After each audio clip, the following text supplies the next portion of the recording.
One day ক্রিকেটের যদি কোনো প্রশ্ন থেকে থাকে যা গত 2 বছর ধরে ইন্ডিয়া টিমের মাথায় ঘুরছে, সব থেকে বেশি সেই প্রশ্নটা যে 2027-এর বিশ্বকাপে কে মিডিল অর্ডার সামলাবে, কে টপ অর্ডার সামলাবে, তা কিন্তু নয়।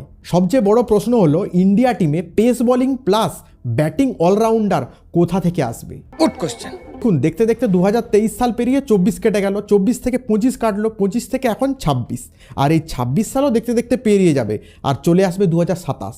আর 2027 মানেই ও গড, এক বার দিলা দে। আর এই ওডিআই ক্রিকেটের বিশ্বকাপের সম্মান সব থেকে বেশি। কেউ মানুক আর না মানুক, এই ওয়ানডে ক্রিকেট বিশ্বকাপের যে ট্রফি, এই ট্রফির কাছে যে কোনো ফরম্যাটের ট্রফি পাত্তাই পায় না।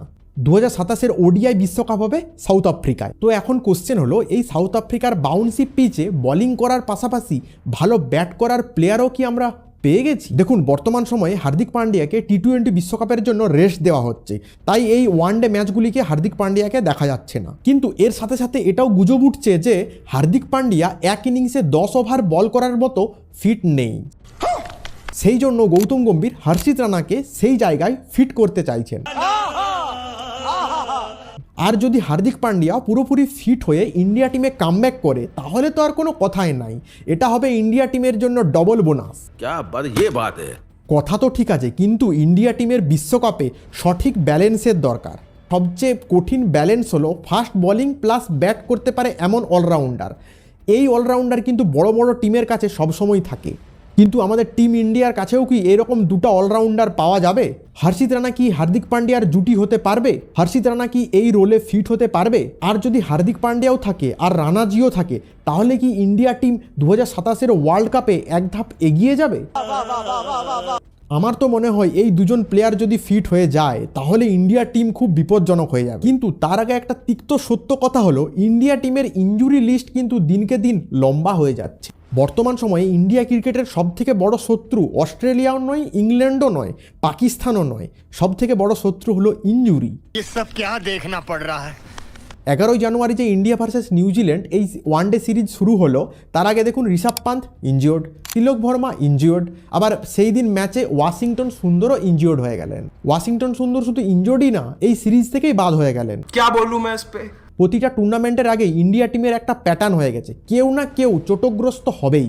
এর রিপ্লেসে একে আনা হচ্ছে, ওর বদলে একে খেলানো হচ্ছে, এইভাবে টিমের কম্বিনেশন চেঞ্জ বারবার হচ্ছে, যা খুবই বিপজ্জনক বলে আমার মনে হয়। কারণ বিশ্বকাপের মতো এরকম বড় মঞ্চে এইরকম বারবার টিমের কম্বিনেশন চেঞ্জ করে কিন্তু জেতা যায় না।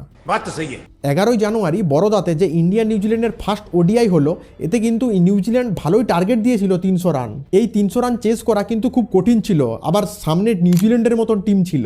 এই ম্যাচে টপ অর্ডাররা ভালো খেললেও মিডিল অর্ডারে কিন্তু ব্যাক টু ব্যাক উইকেট পড়ে ইন্ডিয়া টিম কিন্তু ফেসে গিয়েছিল। ওই ম্যাচে তারপর নেমেছিলেন আমাদের হর্ষিত রানা। হর্ষিত রানা কিন্তু এই ছোট্ট ইনিংসে 2 6 1 4 মেরেছেন। ম্যাচ শেষ হওয়ার পর হর্ষিত রানা বলেছেন যে টিম ইন্ডিয়া তাকে একটা অলরাউন্ডার হিসাবে দেখছে। টিম ম্যানেজমেন্টরা হর্ষিত রানাকে বলেছে যে তুমি 8 নম্বরের ব্যাটিং প্লাস বোলিং অলরাউন্ডার। সোজা কথা বলতে গেলে হর্ষিত রানা যদি 8 নম্বরে এইভাবে ভালো ব্যাটিং করতে পারে, এর থেকে ভালো ইন্ডিয়া টিমের আর কিছু হতে পারে না। এইরকম একটা প্লেয়ার সত্যিই দরকার, কারণ 2023-এর ওয়ানডে ওয়ার্ল্ড কাপে আমরা অনুভব করেছি হার্দিক পান্ডিয়ার অনুপস্থিতি। হার্দিক পান্ডিয়া কিন্তু একটা আলাদাই খেলোয়াড়। তিনি নতুন বলেও বল করতে পারেন, ডেথ ওভারেও বল করতে পারেন, আবার ব্যাক টু ব্যাক 6-4ও মারতে পারে। তার এই হিটিং প্লাস বোলিং অ্যাবিলিটি যা অন্য কোনো প্লেয়ারের থেকে আলাদা বানায়। সোজা কথা বলতে গেলে বর্তমান সময়ে হার্দিক পান্ডিয়ার একদম পারফেক্ট রিপ্লেসমেন্ট পাওয়া কিন্তু অসম্ভব। 2027-এর বিশ্বকাপ হতে চলেছে সাউথ আফ্রিকাতে, সেই জন্য আমাদের দরকার পেস বোলিং অলরাউন্ডার। এখন সেটাই দেখার 2026-এর বাকি ওয়ানডে ম্যাচগুলোতে এই হর্ষিত রানা কীরকম পারফরমেন্স করে।